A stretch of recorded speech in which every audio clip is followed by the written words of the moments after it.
Welcome back to another video. आपका आज video में लेकर आए, इसका टाइटल है देव्स वर्सेस असुर, समुद्र मंथन, वाल्मीकि रामायण एपिसोड 4। तो चलिए देख लेते हैं ये वीडियो। लेकिन से पहले इस वीडियो चैनल का ओरिजिनल लिंक आपको हमारी वीडियो की डिस्क्रिप्शन मिल जाएगा। सब्सक्राइब के, लाइक के, शेयर को फॉलो करें चैनल को। उसके अलावा रोग चैनल के स्ट्रीम लिंक भी हमारी वीडियो की डिस्क्रिप्शन मिल जाएगा। सब्सक्राइब के, लाइक के, शेयर को फॉलो करें। चलिए देख लेते हैं video. Alright, so we are back again.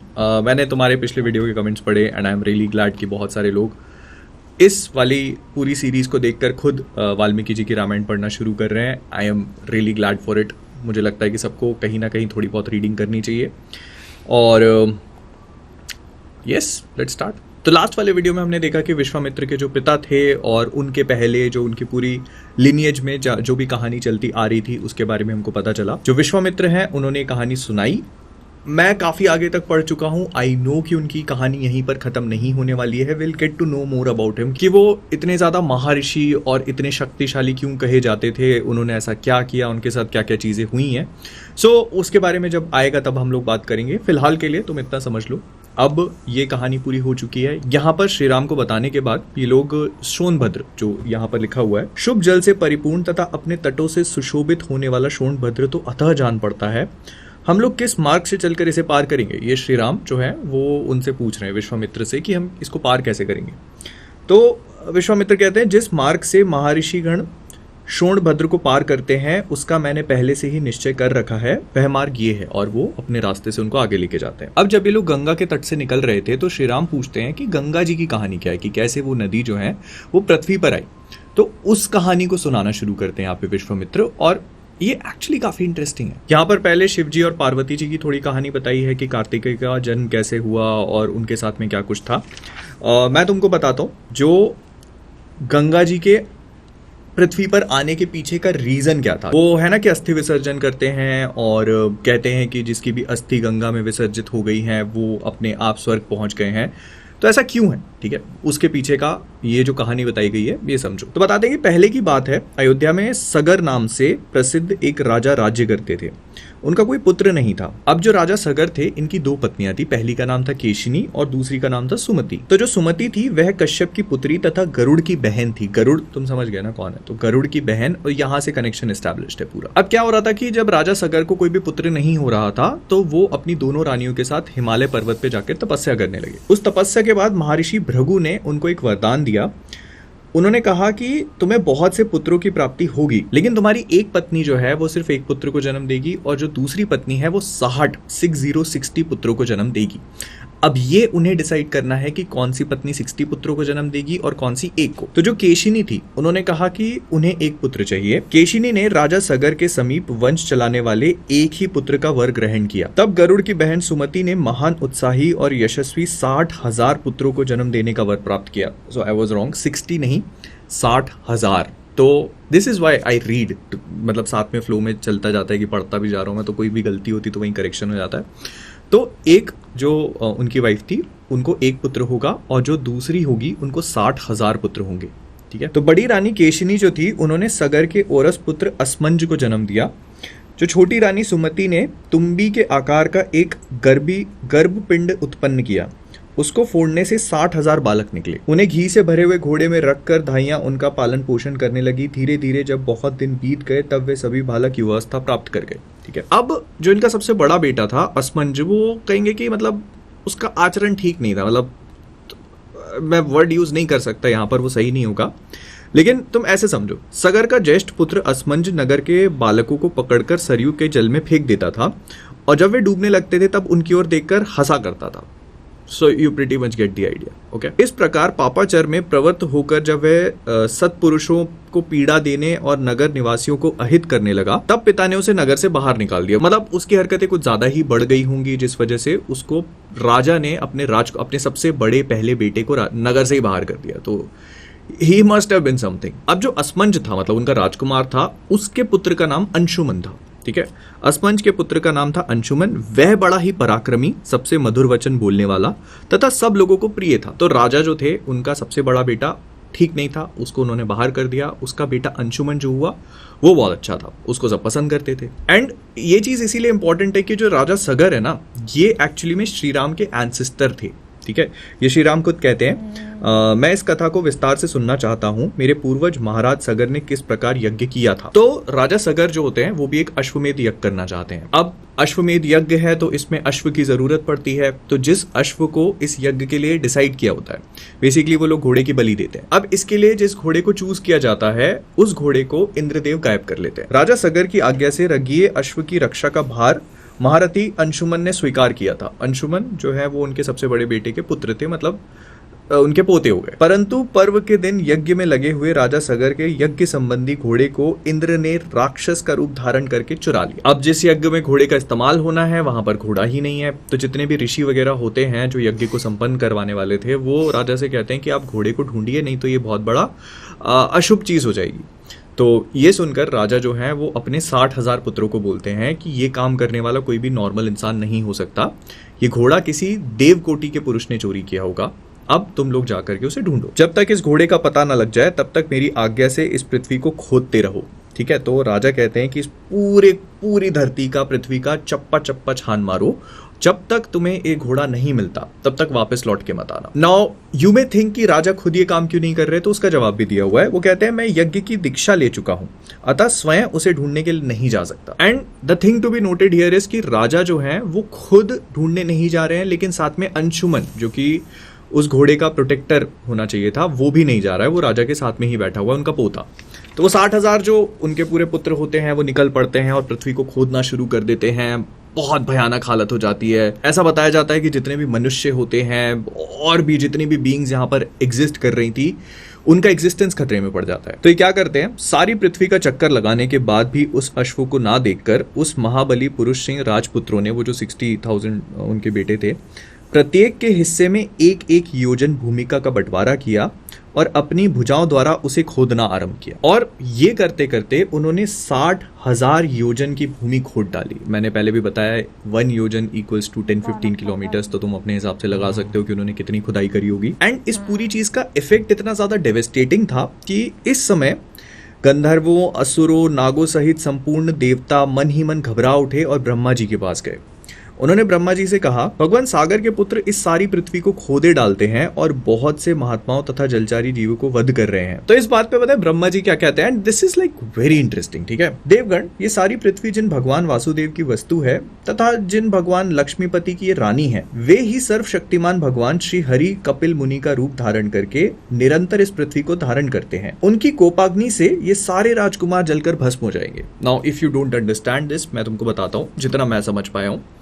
तो बेसिकली ब्रह्मा जी कह रहे हैं कि विष्णु जी जो हैं वो इस पूरी चीज को प्रोटेक्ट करेंगे, तुम चिंता मत करो, Vishnu ji has this handled. वो क्या करेंगे कि कपिल नाम के एक ऋषि का रूप धारण करेंगे, पृथ्वी पे जाएंगे और इस पूरी सिचुएशन को देख लेंगे। अब जो 33 देवता आए थे ब्रह्मा जी के पास, वो बड़े खुश होकर वापस लौट गए।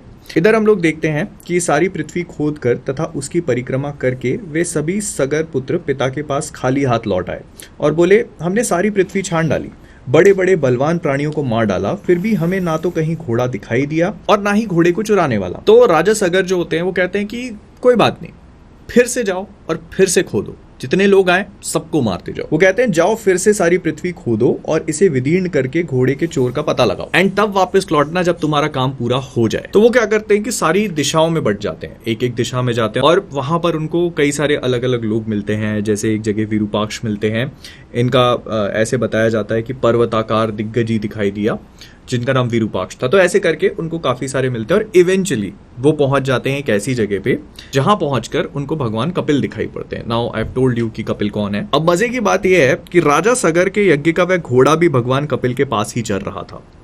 रघुनंदन उसे देखकर उन सबको अनुपम हर्ष प्राप्त हुआ।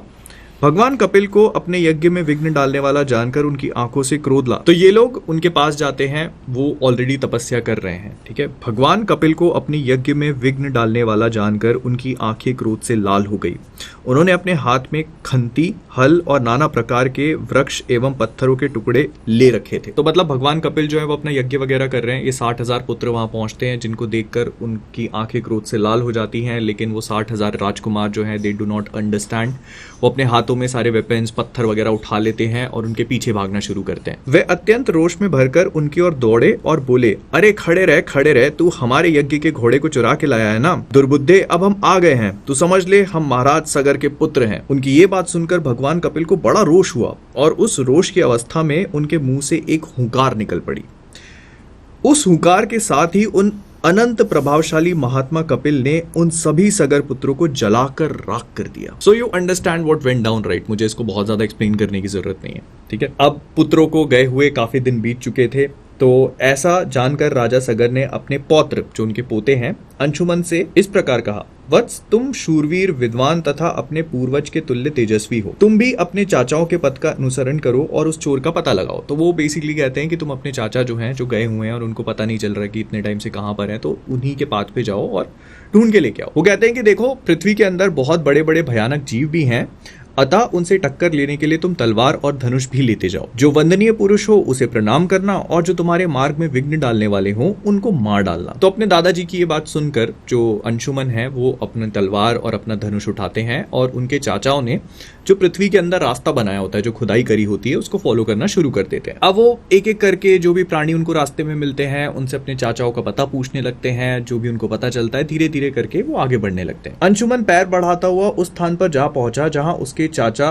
सगर पुत्र राख के ढेर हुए पड़े थे। उनके वध से अंशुमन को बड़ा दुख हुआ। वह शोक के वशीभूत हो जोर जोर से फूट फूट कर रोने लगा। महातेजस्वी अंशुमन ने उन राजकुमारों को जलांजलि देने के लिए जल की इच्छा की, किंतु वहां कहीं भी जलाशय दिखाई नहीं दिया। तो बेसिकली उन्हें अपने चाचाओं को जलांजलि देनी थी, मतलब वो जल चढ़ाना चाहते थे, लेकिन उनको आसपास कहीं पर भी वाटर का कोई भी सोर्स दिखा नहीं। तब उसने दूर तक की वस्तुओं को देखने में समर्थ अपनी दृष्टि फैलाकर देखा। उस समय उसे वायु के समान वेगशाली पक्षीराज गरुड़ दिखाई दिए। नाउ यू अंडरस्टैंड कि यहाँ पर गरुड़ जो है उनका क्या कनेक्शन हुआ, राइट? जो सुमति थी जिन्होंने 60,000 राजकुमारों को जन्म दिया था, वो गरुड़ की बहन थी। तो इसका मतलब यह है कि गरुड़ जो है वो उन सारे 60,000 पुत्रों के मामा हुए। वेगशाली पक्षीराज गरुड़ दिखाई दिए जो उसके चाचाओं सगर पुत्रों के मामा थे, राइट? गरुड़ ने अंशुमन से कहा, पुरुष सिंह, शोक ना करो, इन राजकुमारों का वध संपूर्ण जगत के मंगल के लिए हुआ है। महात्मा कपिल ने इन महाबली राजकुमारों को दिग्ध किया है। इनके लिए तुम्हें लौकिक जल की अंजलि देना उचित नहीं है। नरश्रेष्ठ महाबहो, हिमवन की जो ज्येष्ठ पुत्री गंगा जी हैं, उन्हीं के जल से अपने इन चाचाओं का तर्पण करो।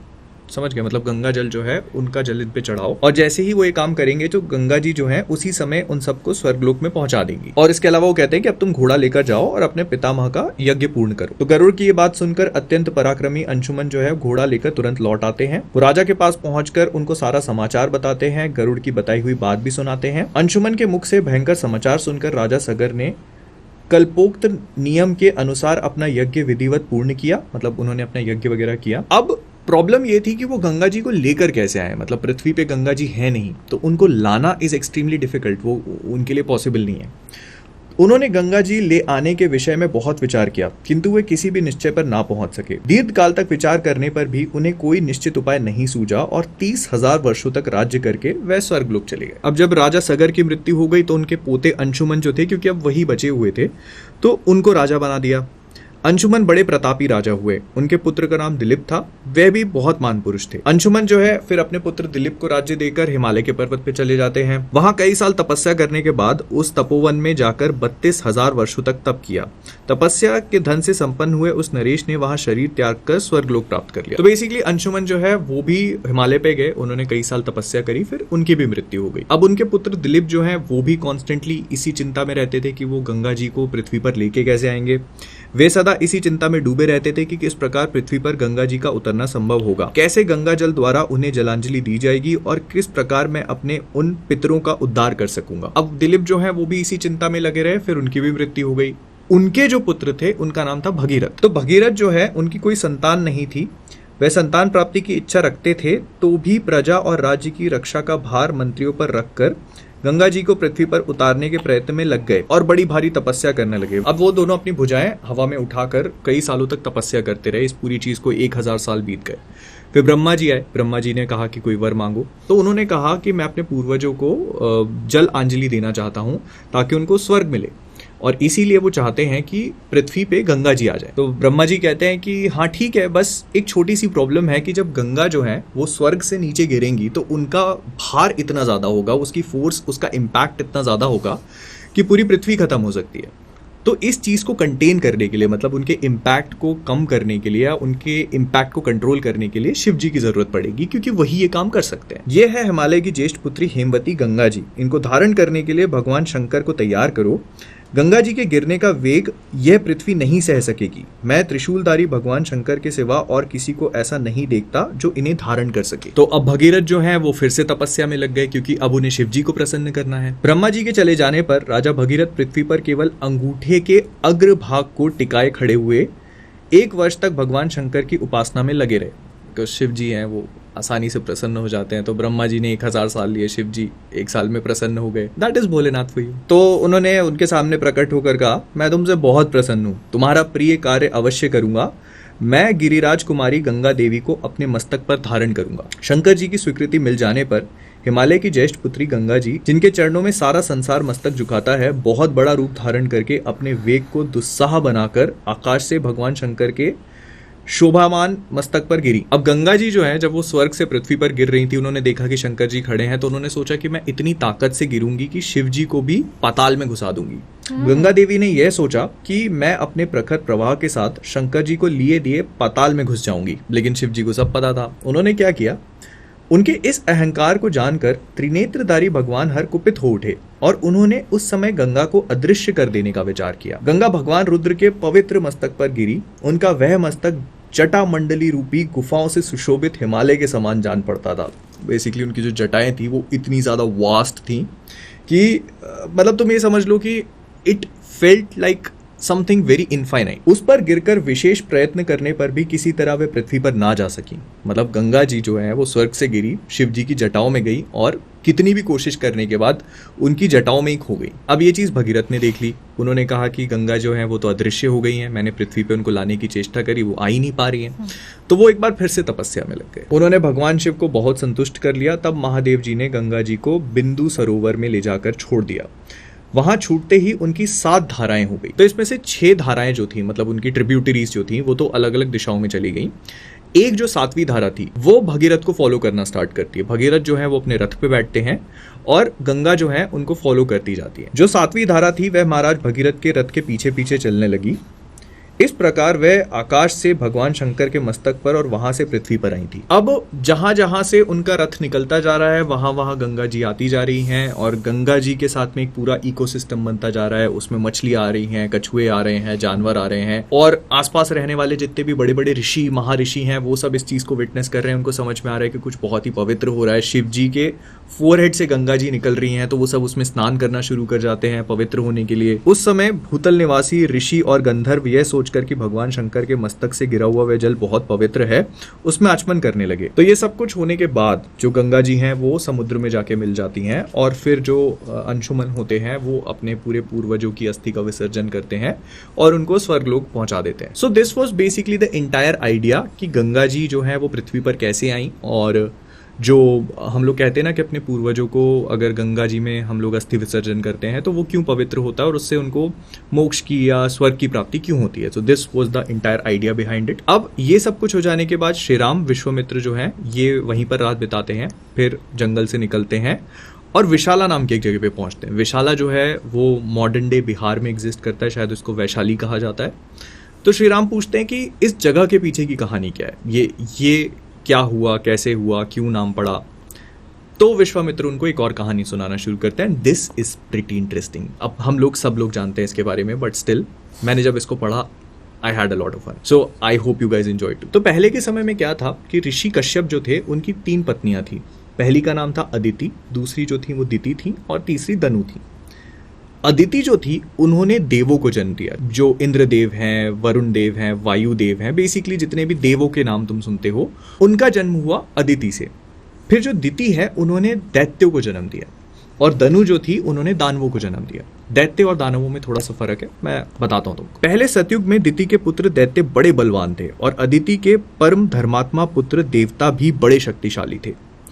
उन महात्मा दैत्यों और देवताओं के मन में यह विचार हुआ कि हम कैसे अजर अमर और निरोग हों। They wanted to become immortal. इस प्रकार चिंतन करते हुए उन विचारशील देवताओं और दैत्यों की बुद्धि में यह बात आई कि हम लोग यदि क्षीर सागर का मंथन करें तो उसमें निश्चय ही अमृत में रस प्राप्त कर लेंगे। तो बेसिकली उन्होंने सोचा कि हम समुद्र का मंथन करते हैं, उस मंथन करने में उनको अमृत की प्राप्ति होगी, जो अमृत होगा उससे वो लोग इमॉर्टल हो जाएंगे। समुद्र मंथन का निश्चय करके उन देवताओं और दैत्यों ने वासुकी नाग को रस्सी और मंदराचल को मथानी बनाकर क्षीर सागर को मथना आरंभ किया। 1000 वर्ष बीत जाने पर रस्सी बने हुए सर्प के बहुसंख्यक मुख अत्यंत विष उगलते हुए वहां मंदराचल की शिलाओं को अपने दांतों से डसने लगे।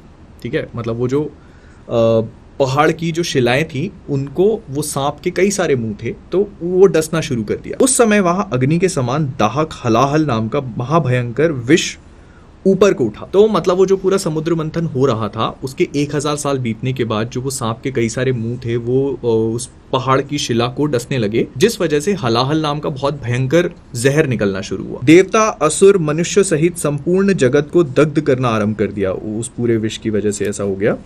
यह देख देवता लोग शरणार्थी होकर सबका कल्याण करने वाले महादेवता पशुपति मतलब शिव जी रुद्र की शरण में गए और त्राही त्राही पुकार लगाकर उनकी स्तुति करने लगे। तो मतलब उन्होंने जाकर शिव जी से कहा कि प्लीज आप कुछ करिए। भगवान शिव वहां प्रकट हुए। भगवान शिव आए, लेकिन उनके साथ में भगवान श्रीहरि मतलब विष्णु जी भी आ गए। श्रीहरि ने त्रिशूलधारी भगवान मतलब श्रीहरि बेसिकली हमारे विष्णु जी हैं।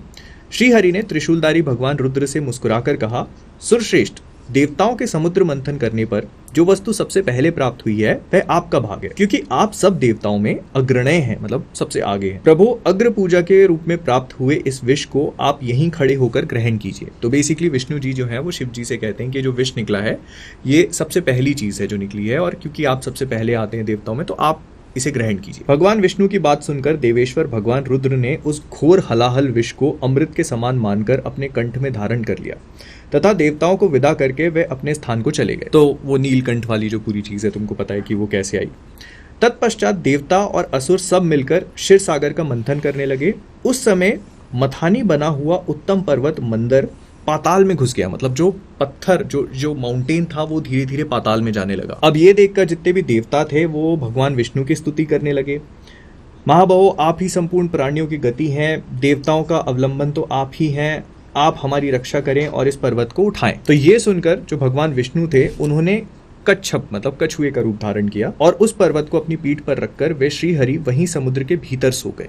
मतलब वो कछुए बने, उन्होंने पूरा माउंटेन अपनी पीठ पे रखा और वहीं सो गए। 1000 वर्ष बीतने पर उस क्षीर सागर से एक आयुर्वेदमय धर्मात्मा पुरुष प्रकट हुए, जिनके एक हाथ में दंड और दूसरे में कमंडल था। उनके प्रकट होने के बाद सागर से सुंदर कांति वाली बहुत सारी अप्सराएं प्रकट हुई। बेसिकली धन्वंतरी जो है उनको गॉड ऑफ मेडिसिन कहा जाता है, आयुर्वेद कहा जाता है, तो वो प्रकट हुए। उसके बाद कई सारी अप्सराएं प्रकट हुई। ऐसा बोला जाता है अप्सराओं की संख्या 60 करोड़ थी, 60 करोड़। अब क्या हुआ कि वरुण जो कि सी गॉड कहे जाते हैं, उनकी कन्या वरुणी वो प्रकट हुई। तदंतर वरुण की कन्या वारुणी जो सुरा की अभिमानिनी देवी थी प्रकट हुई और अपने को स्वीकार करने वाले पुरुष की खोज करने लगी। दैत्यों ने उस वरुण कन्या सुरा को ग्रहण नहीं किया, परंतु अदिति के पुत्रों ने इसे ग्रहण कर लिया। और क्योंकि वो सुरा की देवी थी जिनको दैत्यों ने ग्रहण नहीं किया, देवों ने ग्रहण कर लिया, इसी वजह से दैत्यों को असुर कहा जाता है। अब ये होने के बाद उस मंथन में से अमृत प्रकट हुआ। उस अमृत के लिए देवताओं और असुरों के कुल का महान संहार हुआ।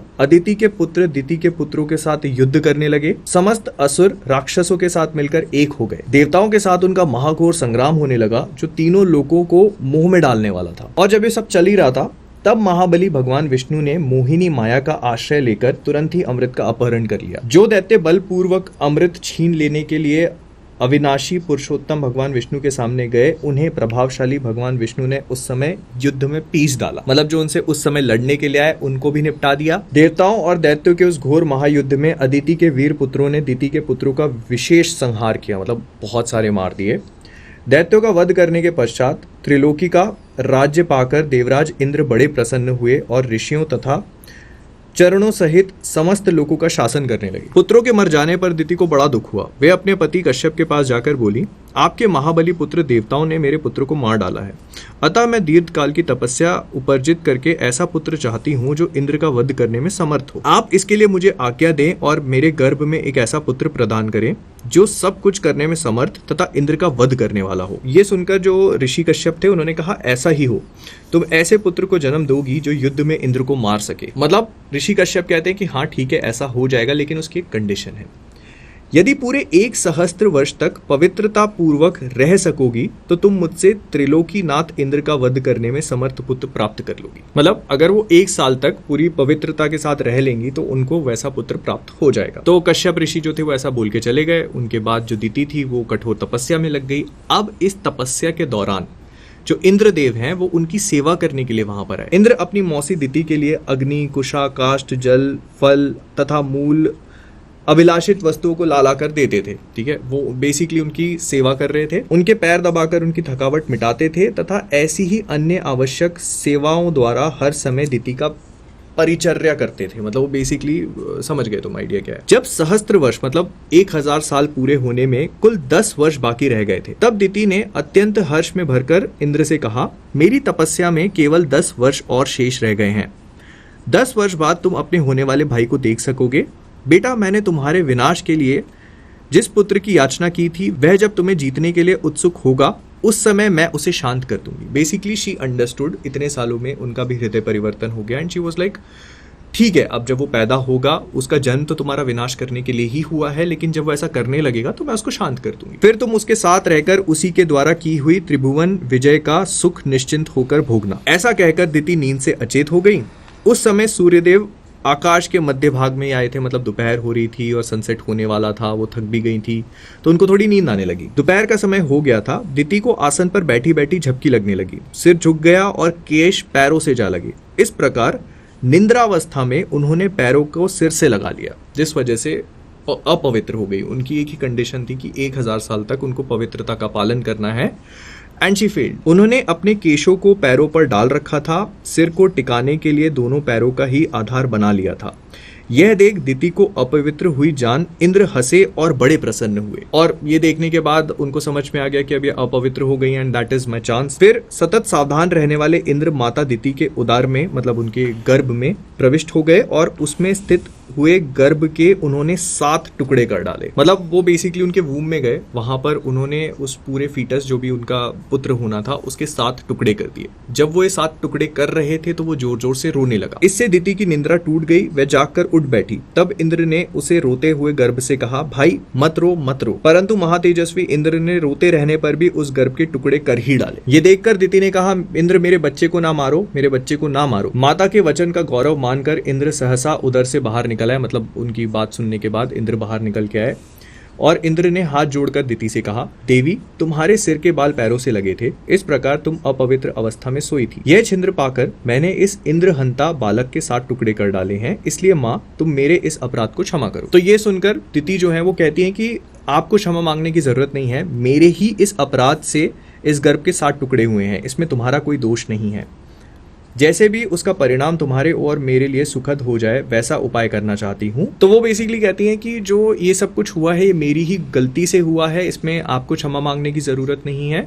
अब जो मेरे गर्भ के 7 टुकड़े हुए हैं मैं चाहती हूँ कि ये 7 टुकड़े जो हैं ये आप ही के साथ रहें। ये मेरे दिव्य रूपधारी पुत्र मारुत नाम से प्रसिद्ध होकर आकाश में जो सुविख्यात 7 वात्स्कंध हैं उनमें विचरें। अब इसमें ब्रैकेट में एक चीज बहुत स्पेसिफिकली मेंशन्ड है, ऊपर जो 7 मारुत बताए गए हैं वे 7 के गण हैं। बेसिकली जो 7 हैं वो एक नहीं है, बेसिकली एक 7 है, विच मीन्स कि वो 7 जो है वो 49 मारुत हैं। और इनके नाम के पीछे का लॉजिक ये दिया गया है कि जब इंद्र उनको काट रहे थे तो वो रोने लगे, तो इंद्र ने कहा मत रो मत रो।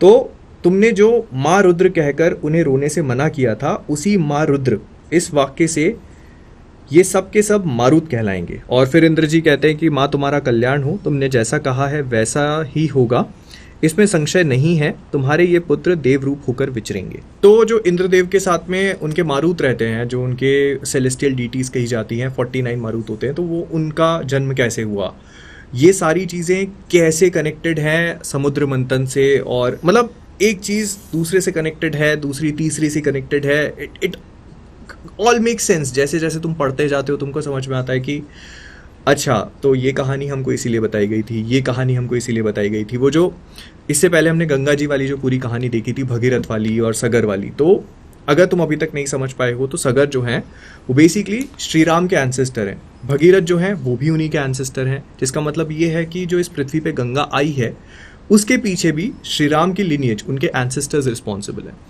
तो ये सारी चीज़ें एक दूसरे से कनेक्टेड हैं and it becomes a very shared butterfly effect kind of thing and I like this, I enjoy reading this. और बहुत सारे लोग कह रहे थे कि यार तुम वीडियो को थोड़ा लंबा रखा करो, छोटा रहता है, तो मैं देखो इसको उस हिसाब से लेके चलता हूँ जैसे मैं पढ़ता हूँ। अगर मैं इस कहानी को समुद्र मंथन के बीच में ही रोक देता जस्ट बिकॉज मुझे लगता है कि यार अभी काफ़ी लंबा वीडियो हो गया है, तो it would not have made a very good connection, या जो नेक्स्ट पार्ट होता फिर मतलब होता ना कि बीच में लिंक टूट जाती है और फिर देखने में मज़ा नहीं आता। So I read it that way. मैं चीज़ों को उस तरह से पढ़ना पसंद करता हूँ। मैं अपने कोर्स की किताबें वैसे ही पढ़ता था कि मैं एक बार में उठाता था, एक पूरा टॉपिक कंप्लीट करता था, आधा नहीं छोड़ता था, because I like that link. तो इसी वजह से मैं लंबा या छोटा सोच के वीडियोस नहीं बनाता। मैं चाहता हूँ कि कहानी जो मैं बता रहा हूँ एटलीस्ट उसको क्लोजर दिया जाए। तो उस तरह से मैं वीडियोस को स्ट्रक्चर करना पसंद करता हूँ हमेशा। मेरे सारे वीडियोस ऐसे होते हैं।